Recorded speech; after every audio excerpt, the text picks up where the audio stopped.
ઉપસ્થિત જે શિક્ષક મિત્રો છે એમને પણ આવા કહેવાનું છે અને વાલી મિત્રો હોય તેમને પણ આ કહેવાનું છે કે હવે 11 કિલોમીટર આપણે ખૂબ ભાર આપી રહ્યા છે અને જેટલી દીકરીઓ છે તે સાચા અર્થે તમે ભણાવો અને કોઈ પણ સંજોગોમાં હવે દાખલા તરીકે આપણે આંગણવાડીમાંથી શરૂ કરીએ તો હવે આંગણવાડીથી એ જે દીકરી છે એનું એડમિશન તો થઈ ગયું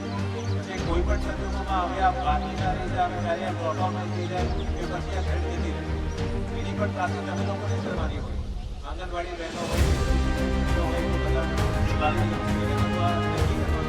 કે કોઈ પણ સંજોગોમાં હવે દીકરીઓને નહીં રાખવાનું ખાસ જ્યારે કરતા તમે ખાસ ખ્યાલ રાખો